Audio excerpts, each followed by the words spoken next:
KPM. أعوذ بالله من الشيطان الرجيم.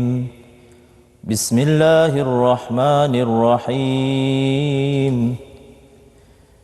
إن الله يأمر بالعدل والإحسان وإيتاء ذي القربى وينهى عن الفحشاء والمنكر والبغي يعظكم لعلكم تذكرون. Sadaqallahul Azim. Yang bermaksud, sesungguhnya Allah menyuruh berlaku adil dan berbuat kebaikan serta memberi bantuan kepada kaum kerabat, dan melarang daripada melakukan perbuatan-perbuatan yang keji dan mungkar serta kezaliman. Ia mengajar kamu dengan suruhan dan larangannya ini, supaya kamu mengambil peringatan mematuhinya.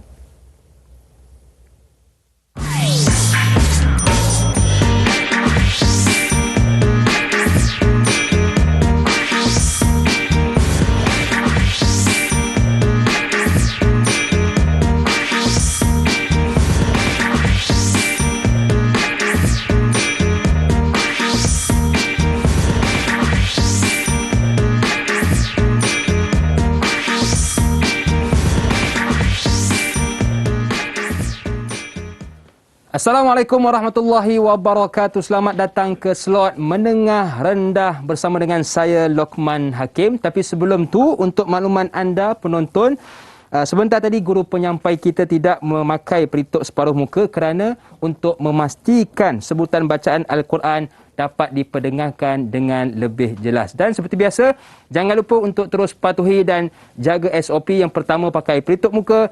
Yang kedua, kekalkan penjarakan fizikal, dan paling penting, terus pakai cecair pembasmi kuman untuk sama-sama kita membendung penularan wabak COVID-19. Baiklah, hari ini kita akan belajar tentang satu mata pelajaran yang sangat menarik, iaitu Usul Ad-Din, berkenaan tentang prinsip akhlak Islam. Bersama dengan guru kita yang sadar kacak segak, tak bukan, iaitu Ustaz Muhammad Rasul Ahmad dari Sekolah Menengah Agama Lughatil Arabiyah Tangkak, Johor. Assalamualaikum Ustaz. Waalaikumsalam warahmatullahi wabarakatuh.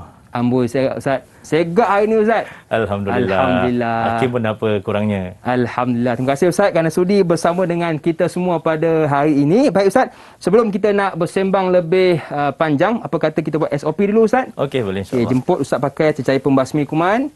Okey, kemudian saya pula pakai cecair pembasmi kuman. Dan yang kedua, di mana pun kita berada, kekalkan penjarakan fizikal paling kurang 1 meter dan terus pakai pelitup muka. Baiklah Ustaz, tadi saya tertanya-tanya juga, apa kaitan gimik Ustaz yang baca Quran tadi dengan kita punya topik pada hari ini?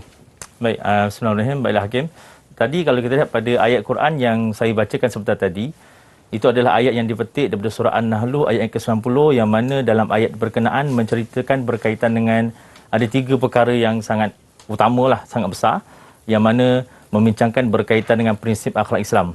Iaitu yang pertama, menceritakan berkaitan dengan kelebihan ataupun perlunya kita berlaku adil dan ihsan. Yang kedua, berkaitan dengan perlunya kita untuk memberikan sedekah kepada kaum kerabat. Dan yang ketiga, fokus berkaitan dengan jangan kita melakukan perkara-perkara yang dilarang, merujuk kepada kezaliman, perkara fahsyat dan perkara mungkar, insya-Allah. Okey, jadi itulah 3 perkaranya. Dan apakah Ustaz objektif pembelajaran kita pada hari ini? Baiklah, untuk objektif pembelajaran kita pada hari ini, untuk Usuluddin ni ada lebih kurang dalam 5 perkara utama berkaitan dengan objektif pembelajaran. Yang pertama, untuk memastikan murid-murid dapat menyebut perkataan yang terpilih, perkataan Al-Quran yang terpilih. Yang kedua, murid-murid dapat menghuraikan ayat Al-Quran dengan baik daripada ayat Al-Quran tersebut. Kemudian yang ketiga, dia merujuk kepada paksi ayat, yang mana ada 3 paksi ayat yang kita sebutkan di awal tadi. Dan yang seterusnya, yang kelima adalah bertentangan ataupun berkenaan dengan pengajaran daripada ayat Quran. Okey, jadi ada 5 perkara yang akan kita dapat jikalau kita fokus ya Ustaz dalam kelas kita pada hari ini. Jadi teruskan fokus dan teruskan bersama dengan kami dalam slot menengah rendah kerana kita nak berehat seketika. Jangan ke mana-mana, pastinya dalam slot menengah rendah.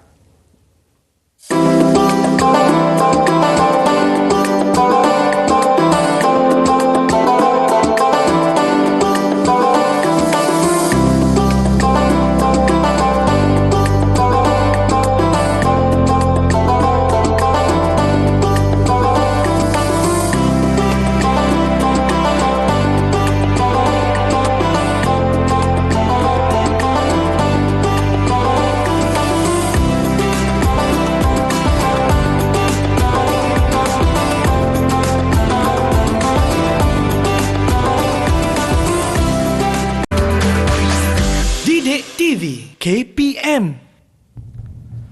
Kembali bersua dalam slot menengah rendah bersama dengan saya Lokman Hakim, juga ustaz kita yang kacak lagi segak, Ustaz Muhammad Rasul Ahmad dari Sekolah Menengah Agama Lughatil Arabiah Tangkak Johor. Dan suka diingatkan sekali lagi kepada anda, ingat di mana pun kita berada, ke mana jua kita pergi, tolong terus jaga dan patuhi SOP dengan memakai pelitup muka. Yang kedua, kekalkan penjarakan fizikal, dan paling penting terus pakai cecair pembasmi kuman. Mudah-mudahan kita menang menentang COVID-19. Okey Ustaz. Tadi Ustaz, bila Ustaz baca ayat Quran, Ustaz, saya terperasan ada beberapa perkataan sebenarnya. Antaranya al-adl, antara yang kedua ialah wa ita'i. Jadi apa maksud perkataan tersebut Ustaz? Baik, baiklah Hakim. Baik, kalau kita lihat untuk pembelajaran ataupun pembelajaran kita adakan pada hari ini, iaitu berkaitan dengan tafsir. Tafsir. Bila mana tafsir ini memang tidak lari daripada membahaskan berkaitan dengan makna-makna kalimah Al-Quran yang terpilih. Okey. Jadi di sini ada beberapa kalimah yang terpilih yang telah ditentukan untuk semua pelajar mengetahui apakah kalimahnya berserta dengan apakah dia punya makna kepada kalimah yang ada dalam ayat Quran tersebut. Baik, jadi kita akan lihat satu persatu yang ada. Kalau kita lihat ada tujuh kalimah yang telah dipilih. Kalau kita lihat tu banyak kalimah tu, tapi yang dipilih cuma ada 7 saja kalimah. Yang itu yang akan kita bahaskan. Kita akan lihat satu persatu apakah makna-makna kalimah yang ada pada kalimah tersebut. Okey, baik Ustaz. Mungkin Hakim boleh bacakan dulu apa kalimah yang pertama? Okey, yang pertama bil adli Ustaz. Betul Okey, betul. Bil adli. Jadi dia punya makna kalimah dia adalah al-insaf. Al-insaf fil amri wa tajannabu al-zulmi wal jura wa ita'u kulli dhi haqqin haqqahu. Agak Hakim tahu tak maksud dia apa? Tak pasti Ustaz. Tak pasti, baiklah Hakim. Sebab ayat dia pun panjang ni. Betul Ustaz. Baik, kalau kita lihat maksud dia, al-insaf tu maksudnya al-adlu. Insaf tu maksudnya al-adlu, maksudnya keadilan. Keadilan fil amri, dalam setiap perkara yang dilakukan, dalam sesuatu perkara. Wa tajannabuz zulma, dan bila mana kita melakukan satu perkara tu, kita kena jauhkan diri kita daripada kezaliman. Wal jura, dan juga ketidakadilan. Wa ita'u kulli dhi haqqin haqqahu, dan kemudian kita kena letakkan ataupun berikan hak yang sepatutnya kepada mereka yang berhak mendapatkannya. Itu dinamakan adil. Okey, itu yang pertama. Okey, next untuk kalimah yang kedua. Yang kedua al-ihsan. Al-ihsan. Okey, baiklah, kalau kita lihat di sini, ihsan dia punya makna kalimah dia adalah itqanul amal au naf'ul khulqi. Itqanul amal au naf'ul khulqi. Makna ada dua. Ada dua perkara ataupun ada dua makna kalimah bagi al-ihsan. Yang pertama, itqanul amal, iaitu merujuk kepada bersungguh-sungguh dalam pekerjaan. Itu ihsan. Dan yang kedua adalah naf'ul khalqi, iaitu merujuk kepada kita kena memberikan manfaat kepada makhluk yang berada di sekeliling kita. Okey, itu yang kedua. Okey, seterusnya untuk kalimah yang ketiga. Yang ketiga wa ita'i. Wa ita'i. Baik, wa ita'i ni dalam Quran tu dia merujuk kepada wa ita'iz zakah. Wa ita'iz zakah. Jadi dia ambil ita'i saja. Zakah tu semua maklum lah kan? Zakah tu zakat. Betul. Semua sudah maklum. So, wa ita'i di sini maksud i'ta'. I'ta' tu apa? Memberi. Memberi. Memberi ataupun mengeluarkan zakat. Jadi i'ta' tu mana memberi ataupun kita mengeluarkan. Baik, yang keempat, zil qurba. Zil qurba. Zil qurba maksud di sini mudah saja. Di bahasa Melayu pun kita sebut dengan perkataan yang sama, iaitu qarabah. Iaitu kerabat. Kerabat. Kaum kerabat. Kaum kerabat. Maksudnya kaum kerabat ni orang-orang yang terdekat dengan kita. Dia lain. Maknanya istilah bahasa Arab ni, kalau qarabah tu kaum kerabat. Kalau sahabat. Kalau manusia lain selain daripada kaum kerabat tu tidak dinamakan sebagai kerabat. Kemudian yang kelima, Al-fahsya'i. Al-fahsya'i. Fahsya ni adalah kalau dinyatakan di situ az-dzunub al-mufritah fil qabhi. Dosa-dosa yang mana al-mufritah, yang dilakukan secara melampaui melampaui batas, fil qabhi, dalam keburukan dosa tersebut. Sebab dosa ni banyak. Jadi di al-fahsya ni dia fokus pada dosa yang mana dilakukan secara melampau. Secara melampau.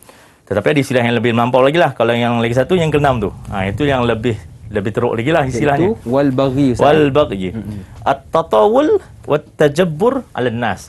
Dia kalau kita lihat dalam bahasa Arab ni, cantiknya bahasa Arab ni, dia kalimah yang menunjukkan terhadap sesuatu perkara tu pelbagai. Banyak kalimah. Kalau kita mungkin sebut dosa-dosa je. Betul. Dosa lah. Sama ada mungkin kalau pecah sikit pun dosa besar, dosa kecil. Itu je. Tapi dalam bahasa Arab, dia ada al-fahsya, dia ada al-munkar, dan di sini dia ada yang ketiga disebut al-baghyu. Al-baghyu ni maksudnya at-tatawul wat-tajabbur 'alan nas. Maksudnya berterusan. Mana dosa yang dibuat tu secara berterusan, wat-tajabbur dan dilakukan dalam keadaan ganas. 'Alan nas, ke atas manusia. Okey, itu masuk al-baghyu. Dan yang ketujuh, perkataan yang terakhir, ya'izukum. Yang mana Allah Taala tutup akhir ayat Quran tu, ya'izukum la'allakum tadhakkarun. Ya'izukum ni maksudnya apa? Allah Taala cakap ya'murukum wa yanhaakum. Mana Allah Taala nak memesan ataupun nak perintahkan kepada kita, ya'murukum wa yanhaakum. Perintah dan juga larang. Jadi nasihat Allah Taala sini ada dua lah. Merujuk kepada perintah dan juga larangan. Okey, itu adalah makna kalimah yang terpilih daripada banyak kalimah yang ada tu, ada 7 kalimah yang terpilih ni. Okey? Okey Ustaz. Boleh faham Kim? Boleh Ustaz. Okey. Jadi seterusnya, bila mana kita dah selesai membahaskan tentang kalimah-kalimah terpilih, dalam Usuluddin juga, dalam bab tafsir ni, ia juga menyentuh berkaitan dengan syarah. Syarah tu adalah antara elemen yang turut penting dalam tafsir. Kalau kita belajar tafsir ni, kalau tak faham dia punya syarah, dia ibarat macam terjemahan lah. Betul. Kalau terjemahan tu dalam bahasa Melayu. Tapi kalau syarah ni dalam bahasa Arab. So, murid kena faham apakah dia punya huraian-huraian ayat yang dinyatakan terhadap satu potongan-potongan ayat yang dinyatakan. Okey, jadi kita akan lihat apakah dia punya syarah bagi potongan-potongan ayat tertentu. Baik. Okay, mungkin boleh Hakim bacakan dulu untuk yang pertama, kita lihat. Okey, boleh. Amarallahu ta'ala ibadihil mu'minin al-adl fi kullil umur wa huwal insaf. Baik, untuk syarah yang pertama yang ada pada petikan ataupun pada potongan ayat, innallaha ya'muru bil adli. Allah Ta'ala perintahkan kepada hamba-Nya, amarallahu ta'ala ibadihi al-mu'minin al-adlu. Iaitu syarah yang pertama, kata kuncinya adalah adil. Jadi Allah Ta'ala perintahkan kepada kita untuk kita berlaku adil fi kullil umur, dalam setiap perkara. Maksudnya bukan sahaja perkara-perkara yang mungkin pada kita mungkin melihat perkara itu hanya perkara-perkara yang melibatkan solat, hubungan dengan Allah Ta'ala sahaja. Tidak. Semua perkara. Daripada sekecil-kecil perkara hinggalah sebesar-besar perkara. Ke sebesar-besar perkara. Daripada perkara yang melibatkan hubungan kita dengan Allah SWT, sampailah perkara yang melibatkan hubungan kita dengan manusia sekalipun. Bahkan dengan makhluk-makhluk lain pun sama. Binatang, haiwan pun sama juga. Tumbuhan. Jadi itu yang dikatakan al-insaf. Insaf ni kalau biasa orang faham bahasa Melayu, insaf ni. Insaf Ustaz. Insaf. Saya insaf. Tapi kalau lihat dalam bahasa Arab, insaf di sini bermaksud keadilan. Keadilan. Okey, ini yang pertama. Kita lihat yang kedua. Okey, yang kedua, amarallahu ta'ala ibadihil mu'minin al-ihsan ila nafsi fil amal wa ila nas bi ziyadah wa du'a wa huwa tafaddul. Baik. Tafaddal. Yang kedua, kata kunci ataupun potongan ayat yang disyarahkan daripada ayat Quran itu adalah perkataan ihsan. Innallaha ya'muru bil adli wal ihsan. Allah Ta'ala perintahkan kepada kita manusia ni, orang beriman ni, pertama tadi adil, yang kedua ihsan. Ihsan ni apa? Ihsan kalau kita lihat dalam syarah ini, dia merujuk kepada dua perkara yang perlu kita lakukan kebaikan. Maksud ihsan di sini bermaksud membuat kebaikan. Baik, yang pertama, ihsan ila nafsi fil amal. Ihsan dalam erti kata kita melakukan kebaikan dalam pekerjaan. Dan kalau lebih mudah kalau kita faham tadi, kalau kita dalam makna kalimah tadi, dimasukkan ihsan adalah itqan. Bersungguh-sungguh. Maksudnya di sini, bila mana kalau kita melakukan pekerjaan, kita kena Buat sungguh-sungguh. buat sungguh-sungguh. Jangan culas, jangan malas, Betul. jangan buat sambil lewa. Walaupun mungkin sekarang PDPR ataupun mungkin bekerja dari rumah sahaja, tapi tetap kita kena laksanakan pekerjaan itu dengan sungguh-sungguh. Ya. Okey, itu yang pertama. Dan yang kedua, ihsan juga adalah wa ilan nas biziyadah wa du'a. Dan manakala ihsan terhadap manusia dengan kita melakukan kebaikan juga terhadap manusia dengan cara kita sentiasa menambah kebaikan itu. Maknanya bukanlah kita melakukan kebaikan kepada manusia itu sikit je. Kalau boleh, sentiasa dilakukan setiap masa. Bukan hanya mungkin contoh hari ini je kita tolong kawan kita. Esok dah tak nak tolong. Tidak. Orang kata Ramadan saja Ustaz. Contoh bulan Ramadan. Ramadan Ramadan saja saja, tolong. betul. Tidak. Dalam dia kata semua setiap hari, bahkan setiap harilah. Saya mana kita boleh bantu, kita bantu sesama manusia. Dan bahkan doa, dan bahkan juga kita kena doakan kepada mereka. Dan itu adalah wahwat tafaddul, itulah yang digalakkan. Okey, itu syarah yang kedua. Syarah yang ketiga. Okey, yang ketiga amarallahu taala ibadihil mu'minin bisilah dzawil arham bi'ta'ihim ma yahtahjuna ilaih. Baik, yang ketiga, syarah yang nak difokuskan di sini atau huraian yang nak difokuskan di sini, iaitu kalau kita lihat di situ Allah Taala sebut wa ita'idzil qurba. Ya. Maksudnya apa? Kita kena berikan sedekah kepada siapa? Kepada zawil arham. Zawil arham di sini kalau kita lihat dalam makna kalimat tadi, dia merujuk kepada kaum kerabat. Ya. Iaitu mereka-mereka yang dekat dengan kita.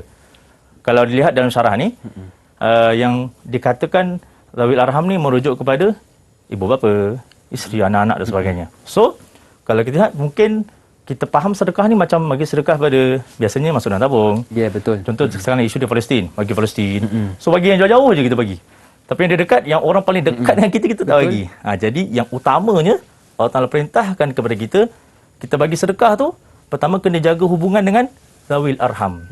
Itu orang yang terdekat dengan kita. Baik, next yang seterusnya.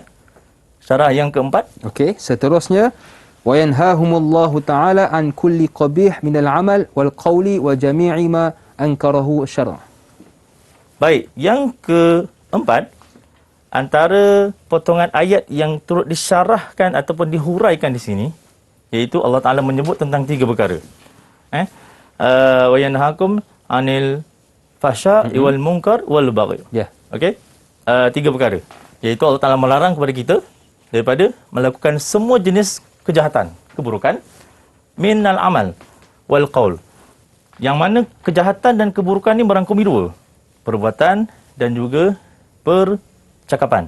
Bahkan saya kira boleh masuk lagi satu, kalau termasuk juga di sinilah dia tak nyatakan, iaitu wa jami'u ma ankarahu syar'i, dan apa sahaja atau semua perkara yang dimurkai oleh syarak. So contoh macam sekarang, mungkin kalau ada orang yang nak berhujah, kalau gitu kita tulis kat Facebook, tak kiralah kejahatan. Tidak.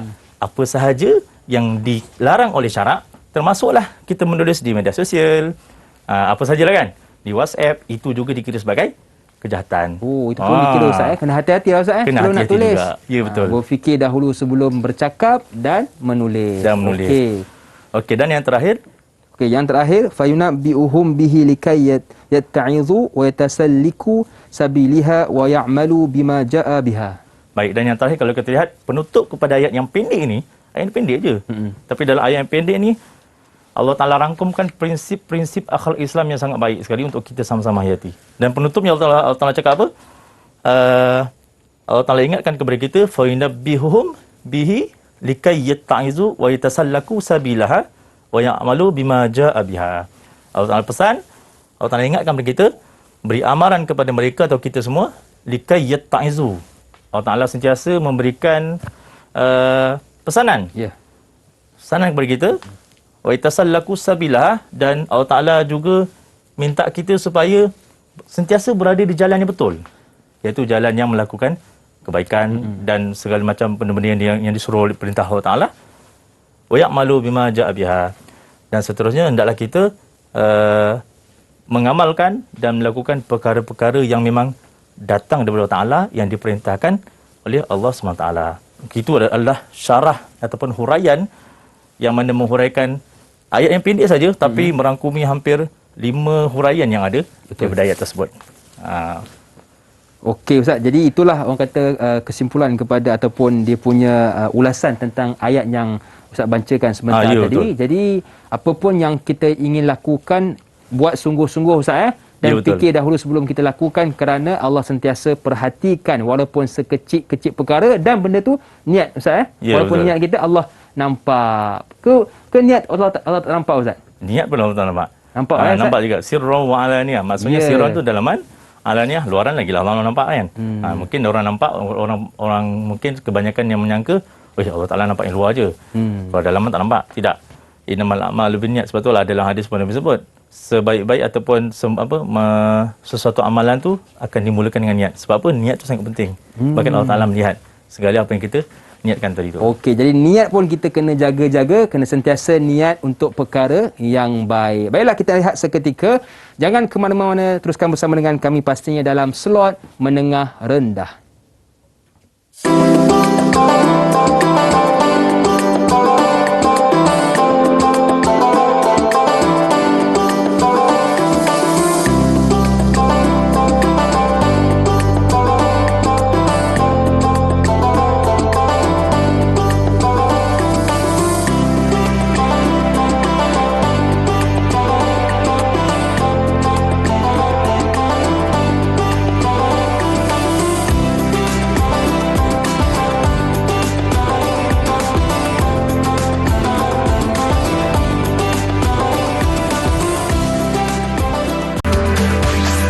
Didik TV KPM.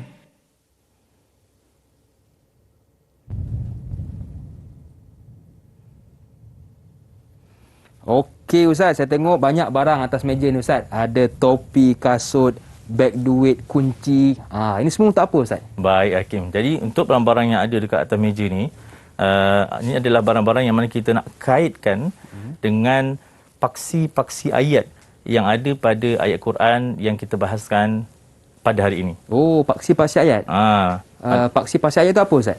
Baik, paksi-paksi ayat ni kalau kita lihat dekat dalam tafsir ni, dia merujuk kepada, dia lebih kurang macam syarah. Seperti syarah, seperti huraian ayat, tapi dia bahaskan dengan lebih detail lagi. Kalau syarah tadi, huraian ayat tadi, dia sekadar sekali lalu je.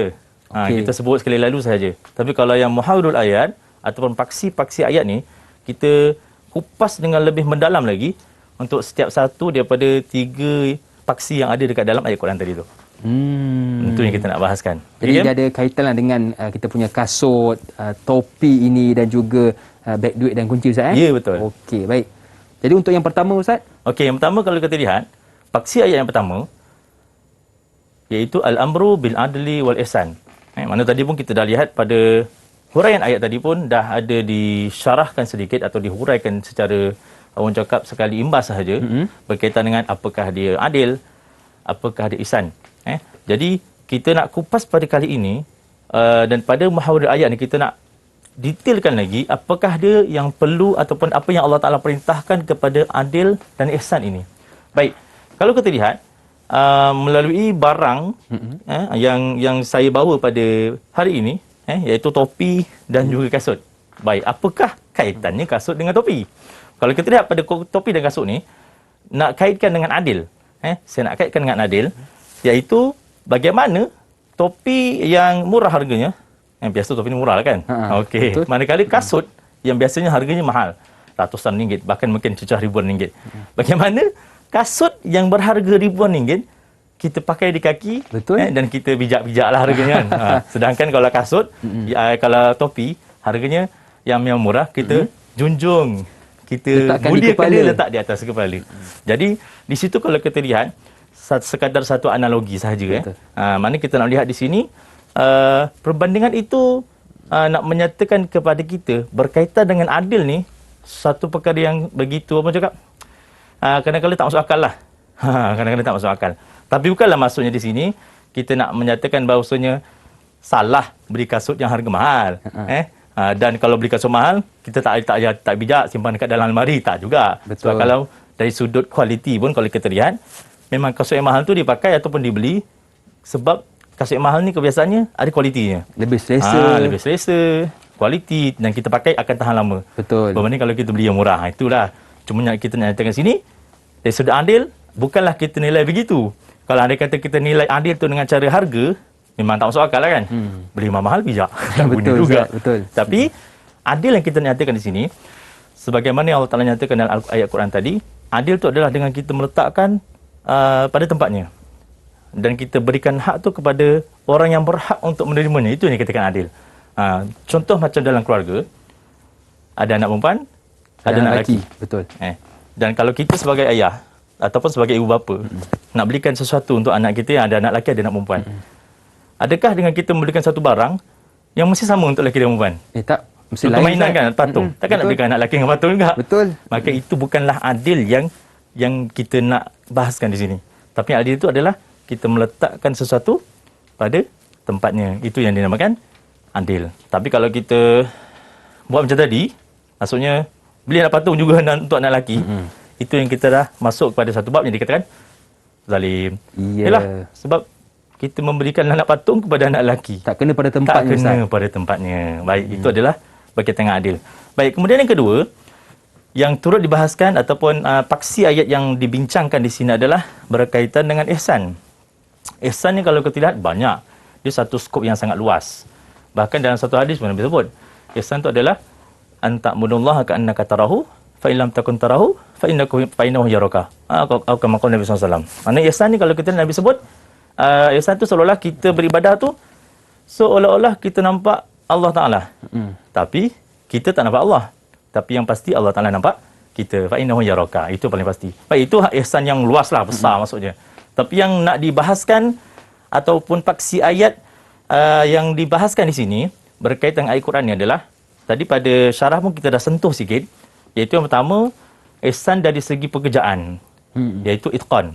So kalau kita bekerja, macam saya dan juga Hakim melakukan pekerjaan kita sendiri, masing-masing ada pekerjaan dia, dan mungkin kru-kru pun ada pekerjaan dia, kita melakukan pekerjaan dengan kita bersungguh-sungguh. Kalau kita ambil macam mana? Kita pun tak ambil peduli, lantaklah, nak jalan-jalan lah, masuk jalan lambat, masuk lambat, tak ikut masa, balik cepat sesuka hati kita. Betul. Kan. Jadi itu tidak bersungguh-sungguh dalam pekerjaan kita. So ihsan di sini dari segi pekerjaan meminta kepada kita supaya itqan fil amal, bersungguh-sungguh, tekun dan laksanakan satu pekerjaan tu dengan penuh dedikasi. Itu dikatakan ihsan. Seterusnya dalam ihsan ni juga Allah Ta'ala ataupun dalam tafsir juga menyentuh ihsan dari segi ananas. Ihsan terhadap manusia. Ihsan terhadap manusia maksudnya kita melakukan kebaikan terhadap manusia. Maksudnya, bila mana kalau kita berhadapan dengan manusia, tak kisahlah sama ada yang Muslim ataupun non-Muslim, kita perlu bahkan wajib untuk kita nak melakukan kebaikan kepada semua orang. Walaupun pada hakikatnya, contohlah, kalau kita berhadapan dengan manusia, kadang-kadang manusia akan ada di kalangan manusia yang melakukan kejahatan kepada kita. Tetapi Islam, kalau kita lihat, Islam menyuruh kepada kita, walaupun kita ada orang melakukan kejahatan kepada kita, kita perlu juga balas dengan kebaikan. Sebagaimana yang dilakukan oleh Nabi SAW, walaupun Nabi SAW diejek, dibaling dengan batu oleh orang-orang musyrikin dan sebagainya, Nabi tetap membalasnya dengan kebaikan. Baik, itu adalah paksi yang pertama, iaitu adil dan juga ihsan yang maksudnya membuat kebaikan. Baik, yang kedua. Okey, yang kedua ni apa, Kim? Fadlu i'ta'il sadaqah li zawil qurba. Agak-agak apa maksud dia? Kita bagi sedekah kepada yang terdekat, kaum kerabat. Di sini paksi yang kedua yang Allah nak minta kepada kita untuk kita semua lakukan bersama dan kita fahami dengan baik, yang murid-murid sekalian, iaitu kita kelebihan untuk kita memberikan sedekah kepada kaum kerabat. Maksudnya di sini, sedekah tu banyak. Banyak sangat. Bahkan mungkin kita lebih melihat sedekah tu, kebanyakan manusia mungkin beranggapan sedekah tu cukuplah, ataupun mungkin bagi sedekah pada mangsa banjir. Ataupun kalau dia nak bagi sedekah mungkin untuk orang Palestin. Ataupun mangsa-mangsa yang tertentulah yang ada terkena musibah. Tapi kadang-kadang manusia terlupa dan kita terlupa. Mungkin ada di kalangan ahli keluarga kita, kaum kerabat kita, saudara mara kita yang juga ada masalah. yang memerlukan yang kepada juga kita. memerlukan. Sebab itulah di sini dalam Islam, kalau kita lihat, Islam menegaskan perlunya ataupun kelebihan untuk kita memberikan sedekah tu kepada kaum kerabat. Kaum kerabat ni siapa? Baik, kaum kerabat ni merujuk kepada ibu bapa, isteri, anak-anak, saudara mara, sebelah isteri, sebelah ayah, sebelah ibu, dan segala, maksudnya dari segi mudah faham, kaum kerabat ini merujuk kepada mereka yang ada pertalian darah dengan kita. Jadinya, selagi mana ada di kalangan ahli keluarga kita yang kita sebutkan tadi tu, yang ada dalam kita sebut yang memerlukan, yang berada dalam kesusahan, selagi itu wajib bagi kita untuk menghulurkan bantuan kepada mereka. Betul Ustaz, sebab saya tengok hari ini ramai orang sedekah, memang ramai yang buat, ya, tapi betul. antara kesilapan yang perlu kita perbetulkan ialah kita kena lihat dahulu antara kaum kerabat kita mana yang memerlukan. Betul Ustaz? Betul. Sebab mungkin saya tengoklah, mungkin isu yang mungkin berlaku dalam masyarakat kita, mengapa mereka tak nak berikan sedekah tu kepada kaum keluarga mereka, kaum kerabat dan sebagainya. Mungkin kerana mereka melihat andai kata mereka memberikan bantuan kepada kaum kerabat mereka, contohlah kan, biasa tengok dalam drama-drama kan, dia kata bagi nanti dia malas nak kerja, saya bagi, tapi dalam masa yang sama mereka malas nak bekerja. Sebab apa? Sebab mereka tahu kita akan bagi bantuan kepada mereka.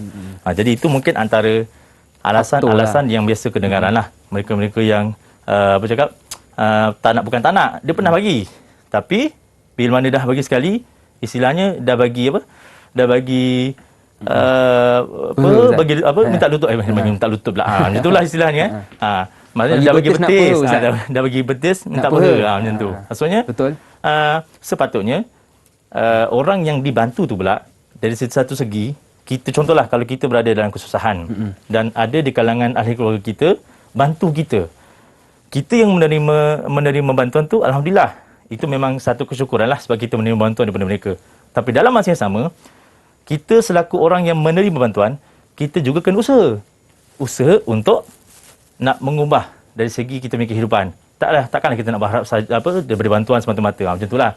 Tapi ala kuliah, dari segi kelebihan bersedekah ni, sebaik-baiknya kita usahakan pastikan di kalangan kaum kerabat kita, ahli keluarga, isteri, anak-anak terutamanya lah, ibu bapa dan sebagainya, adik-beradik kita, mereka semua tu tidak berada dalam kesusahan. Sebelum kita nak bagi sedekah pada orang lain, kawan-kawan kita ke, nak bagi sedekah kepada Palestin ke dan sebagainya, pastikan kaum kerabat kita tak ada yang tercicir daripada menerima bantuan tersebut. Ini paksi yang kedua Ustaz Ya, ini paksi yang kedua. Yang ketiga bagaimana pula Ustaz? Baik, manakala yang ketiga pula, ini sikit panjang sikitlah.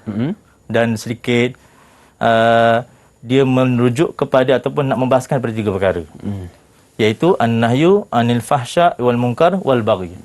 Nampak pendek kan? Dia ada kaitan ke Ustaz dengan kita punya ni ya betul, baiklah. Jadi kalau kita lihat untuk an-nahyu anil fahsya wal munkar wal baghi ni, dia merujuk kepada kejahatan. Kejahatan, segala macam perkara-perkara mungkar dan juga segala perkara-perkara yang melampau. Dan dia merujuk kepada tiga perkara yang berbeza. Fahsyak lain, mungkar lain, baghi pun lain. Kalau setakat yang Hakim faham, agak-agak apa beza ni antara ketiga-tiga? Selain daripada beza dari sudut perkataan lah. Iaitu dari sudut dia punya kesilapan Ustaz. Fahsyak itu, bab kata Ustaz tadi, dia fahsyak kesilapan yang tidaklah seteruk seperti baghi tadi Ustaz. Yang lebih tersasar, yang orang kata buat dalam keadaan yang ganas selalu. Betul ke Ustaz? Okey, betul. Cumanya di sini kalau kita lihat dalam mani kalimah tu disebutkan fahsya dan juga baghi saja. Tapi mungkar tidak dinyatakan. Sebab apa? Sebab mungkar ni biasa kita dengar. Dalam Quran pun Allah Taala biasa sebut mungkar, kemungkaran. Amar ma'ruf nahi mungkar. Betul. So, majoriti di kalangan kita jelas. Tapi kita kena faham jugalah apakah beza di antara ketiga-tiga istilah ini. Baik, untuk fahsya ni, kalau kita lihat dalam tafsir ini menjelaskan, fahsya ni merujuk kepada perkara-perkara yang melibatkan kejahatan dari segi perbuatan dan juga percakapan. Dua tu Ustaz? Dua tu. Perbuatan, percakapan dan perbuatan. Tetapi, dari konteks ayat ini, dia punya fokus dia lebih merujuk kepada zina. Sebab itulah kalau kita lihat, ayat berkaitan dengan zina pun Allah Taala sebut, wala taqrabuz zina innahu kana fahishah. fahisha ni merujuk pada buruk, sangat buruk. Betul. Dan keburukan fahsya ni merujuk kepada Zina. Baik, manakala mungkar pula, dia merujuk kepada perkara yang lebih umum daripada fahsya. Maksudnya dia kemungkaran yang termasuklah zina pun masuk situ, mencuri pun masuk sama. Segala bentuk kejahatan berada dalam mungkar. Manakala fahsya ni hanya merujuk kepada zina sahaja kalau diikut pada tafsir tersebut. Dan yang terakhir, baghy ni merujuk kepada sesuatu yang melampaui batas. Maksudnya kalau kita lihat perbuatan-perbuatan yang dilakukan oleh manusia ni, mungkin biasalah contoh. Biasa kalau kita na'udzubillah misalnya, kalau seseorang yang buat kejahatan, biasa kalau mencuri je. Ya. Tapi yang dikatakan melampaui batas ni, mencuri dah satu hal. Kemudian dibunuh pula. Bunuh pula. Orang yang mencuri itu. Mencuri, dia bunuh pula. Mungkin na'udzubillah dia zina pula, dia berogol pula. Maka dosa-dosa yang berterutan ataupun yang disertai, dosa yang pertama tu disertai dengan dosa-dosa yang lain, itu yang dinamakan sebagai melampaui batas. Jadi larangan yang Allah Ta'ala perintahkan daripada ayat ni berbentuk simple je, tiga perkara ni. Tapi dalam tiga perkara kejahatan ni terkandung begitu banyak kejahatan yang perlu sama-sama kita elakkan. Okey, baik. Jadi itulah tiga perkara fahsya, mungkar dan baghy itu yang perlu kita jauhkan kerana ketiga-tiga ini mengundang kemukaan Allah Subhanahu Wa Taala. Betul Ustaz? Betul. Okey Ustaz. Jadi contohlah macam fahsya, mungkar, baghy ni Ustaz. Kita dah tahu dah ini merupakan antara perkara yang bila kita buat Allah akan murka. Jadi apa Ustaz tindakan yang perlu kita lakukan supaya tak terjebak kepada tiga perkara ini? Baiklah, kalau kita lihat an-nahyu 'anil fahsya' wal munkar wal baghy ni, dia adalah akhir dalam prinsip akhlak Islam yang ada dalam ayat ni. Jadinya untuk mengelakkan daripada melakukan ketiga-tiga perkara yang fahsya, mungkar dan baghy ini, kita perlulah sentiasa mendekatkan diri kita kepada Allah SWT. Dan andai kata dari sudut fahsya mungkar ni, kebanyakan kalau perkara-perkara mungkar yang dilakukan ini dan juga kejahatan yang dilakukan ni, kebanyakannya dilakukan kerana kita jauh daripada Allah Ta'ala. Kemudian kita sibukkan diri kita dengan bukan dengan majlis-majlis ilmu. Kita tak sibukkan diri kita dengan ulama. Maka atas sebab itulah mudah bagi kita untuk terjebak dengan salah satu daripada ketiga-tiga perkara ini.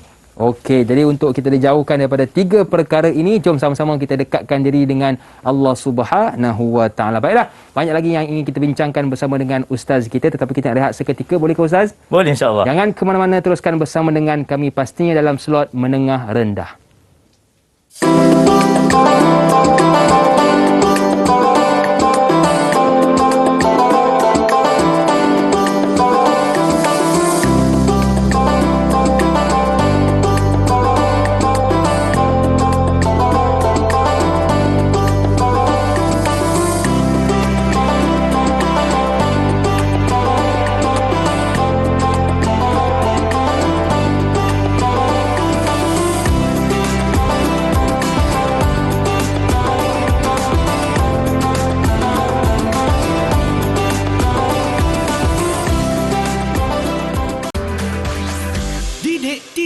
KPM.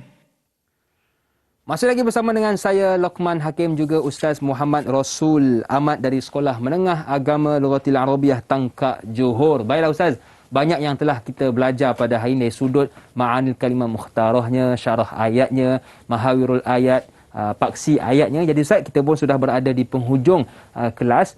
Apakah pengajaran ayat yang boleh kita ambil Ustaz? Baiklah Hakim. Jadi untuk akhir bagi pembelajaran berkaitan dengan bab tafsir ini, kebiasaannya pelajar akan diuji dan akan ditanya berkaitan dengan apakah pengajaran yang akan diperolehi daripada pembelajaran tafsir. Baik, untuk pengajaran yang ada daripada tafsir ini ada 3 pengajaran utama yang kita boleh ambil sebagai poin penting untuk sama-sama dihayati dan seterusnya diamalkan. Baik, kita lihat yang pertama. Okay, apa yang pertama Kim? Yang pertama, bayanu ajma'u ayah lil khairi wasyarri min fi Quran. Man fil Quran. Man fil Quran. Baik. Yang pertama adalah bayan ajma'ul ayati lil khair wasyarri man fil Quran. Iaitu menerangkan ajma'u ayat, keseluruhan ayat yang ada dekat dalam Al-Quran ni, ayatul lil khair wasyarr. Ayat-ayat yang menceritakan tentang perkara-perkara yang baik, wasyarri, dan perkara-perkara yang buruk. man fil Quran, dan apa sahaja dan sesiapa sahaja yang disebut di dalam Al-Quran. Jadi kalau lihat dalam Al-Quran ni penuh dengan peringatan daripada Allah Taala dan juga penuh dengan puji-pujian, perkara-perkara baik yang Allah Taala sebutkan. Jadi untuk ayat yang sangat pendek ini pun di sana ada perkara-perkara ataupun perkara-perkara baik yang Allah Taala ingatkan, juga ada perkara-perkara buruk yang Allah Taala pesan kepada kita supaya kita tidak melakukannya. Baik, seterusnya yang kedua. Okey, yang kedua tahrimul baghyu wa huwa aladhu bi jami'i surihi wa ashkalihi. Baik, yang kedua pula pengajaran yang kita boleh ambil daripada pengajaran ayat ini iaitu tahrimul baghyi wa huwa aladhu bi jami'i surihi wa ashkalihi. Maksudnya apa?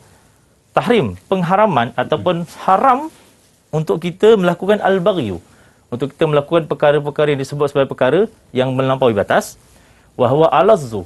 Dan sesungguhnya baghyu ni adalah, atau pengharaman tentang baghyu ni adalah alazzu, yang paling ketat, yang paling dahsyat sekali, maknanya sangat-sangat ditekankan, bi jami'i suwarihi wa ashkali, yang mana pengharaman untuk baghyu ni dia merangkumi semua bentuk, semua bentuk, gambaran-gambaran dan juga semua bentuk. Maksudnya baghyu ni sangat luas. Dia punya kejahatan yang dilakukan ni kadang-kadang kita tak boleh fikir. Kadang-kadang manusia melakukan kejahatan yang melampau ni sampai tak terfikir di akal kita. Kalau kita lihat dalam berita macam-macam lah kan. Kerana perkara remeh, tapi kejahatan yang dilakukan sampai melampau-lampau kan. Okey, itu yang kedua. Maksudnya Allah Taala melarang kita bukan setakat yang mungkar dan juga fahsyak. Al-baghi ni yang tekankan. Kerana baghi ni dia bukan setakat satu kejahatan, tapi dia kejahatan tu satu tapi melampau. Lebih hebat daripada fahsyak dan juga mungkar. Baik, yang ketiga pengajarannya. Yang ketiga, wujubul adlu wal ihsan wa i'ta'i dzawil qurba huquqihimul wajibah minal barri was silah. Baik, yang ketiga pengajaran yang perlu kita fahami dan kita ambil perhatian iaitu tadi kita diharamkan pada kita untuk kita nak melakukan perkara yang melampaui batas. Kemudian yang wajib bagi kita pula wujubul adli wal ihsan.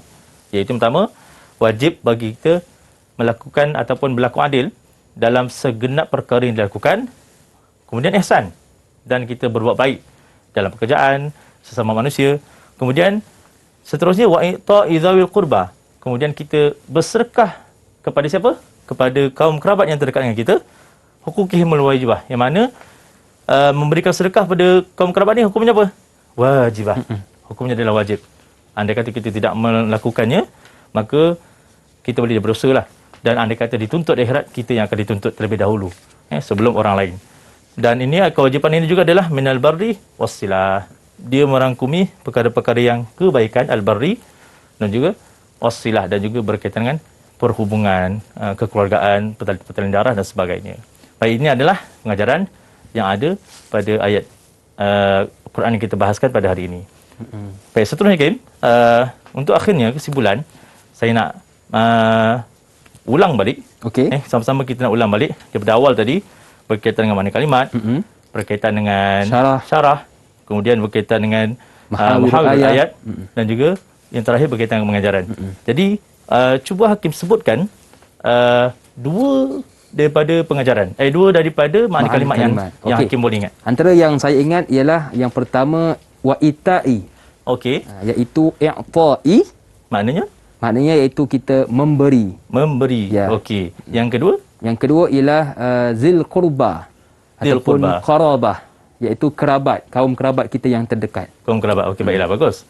Seterusnya kita lihat pula syarah. Mungkin Hakim boleh berikan dua daripada syarah yang ada. Yang pertama yang saya faham berdasarkan syarah ayat ini ialah yang pertama, amarallahu ta'ala ibadihil mu'minin al-adlu fi kullil umur wa huwa insaf. Iaitu hendaklah Allah mengarahkan kita untuk berlaku adil pada setiap perkara dengan penuh keadilan. Dengan penuh keadilan. Baik, mana kita kena lakukan adil pada semua perkara. Okey, yang seterusnya, apa lagi huraian yang boleh diberikan? Amarallahu ta'ala ibadihil mu'minin bisilah zawil arham bi'a'ta'ihim ma yahtajuna ilaih. Iaitu Allah mengarahkan kita untuk kita menjaga hubungan baik silaturahim kita dengan adik-beradik dengan memberikan apa yang mereka perlukan. Ya, betul. Maksudnya merujuk kepada sedekah. Hendaklah kita beri sedekah kepada kaum kerabat, adik-beradik. Okey, seterusnya kita lihat pula di sana ada 3 paksi. Dan paksi itu memang panjang lebar lah. Saya minta Hakim cuba jelaskan satu sahaja paksi yang difokuskan pada ayat Quran yang pendek ini. Dan paksi tersebut merujuk pada prinsip-prinsip lah. Apa satu prinsip yang Hakim betul-betul faham dan Hakim boleh huraikan dengan ringkas. Okey, yang saya faham ialah antaranya al-amru bil adli wal ihsan, iaitu hendaklah kita berlaku adil dan juga membuat kebaikan kepada bukan sahaja diri kita, bahkan seluruh manusia di sekeliling kita. Okey, bagus Hakim. Jadi itu adalah salah satunya adalah ihsan. Ya, betul. Okey, bahkan kalau lihat banyak lagi lah dia punya paksi dia, prinsip dia. Baik, dan yang terakhir adalah pengajaran. Okey, apakah pengajaran yang paling mudah yang Hakim boleh ambil daripada sesi pembelajaran kita pada hari ini? Iaitu hendaklah kita ini wujubul adlu wal ihsan wa i'ta'i dzawil qurba huquqihimul wajibah minal barri wasilah, iaitu tak dapat tidak kita ni wajib untuk memberikan ataupun membantu kaum kerabat kita yang dalam kesusahan. Jangan kita orang kata tak apalah, kita bantu yang jauh-jauh dululah, sedangkan yang dekat ni perlukan bantuan kita. Okey, bagus Hakim. Jadi di sini kalau kita lihat murid sekalian, untuk pembelajaran pada hari ini paling-paling tidak perlu difahami, paling-paling tidak satu paksi yang perlu difahami. Ada 3 paksi utama. Paling-paling tidak satu daripadanya kalau dapat difahami dengan baik, maka insya-Allah paling-paling tidak boleh difahami dengan keseluruhan cerita itu akan difahami dengan baik. Tapi kalau satu cerita pun ataupun satu paksi pun atau satu prinsip daripada ketiga-tiga prinsip tu murid masih belum mampu nak berikan satu jawapan dengan baik, maka di situ mungkin ada dari segi pembelajaran itu masih belum sempurna. Jadi alhamdulillah pada hari ini Hakim berjaya untuk nak memberikan satu satu penceritaan berkaitan dengan pembelajaran yang kita lakukan pada hari ini. Baik, terima kasih Ustaz. Tapi Ustaz, di mana kita boleh dapatkan bahan-bahan pembelajaran ni? Baiklah, untuk bahan-bahan pembelajaran dan juga segala bentuk latihan untuk berkaitan dengan semua tajuk pembelajaran untuk mendengar rendah ni, kita boleh dapatkan di laman web sumberku yang dikeluarkan di bawah Kementerian Pendidikan Malaysia. Okey, baik. Terima kasihlah kepada Ustaz Muhammad Rasul Ahmad yang sudi bersama dengan kita pada hari ini dari Sekolah Menengah Agama Lughatil Arabiah Tangkak Johor, juga kepada anda yang menonton dari rumah. Jadi akhir kata, senyum nampak gigi, ada rezeki, jumpa lagi. Assalamualaikum warahmatullahi wabarakatuh. Bye-bye.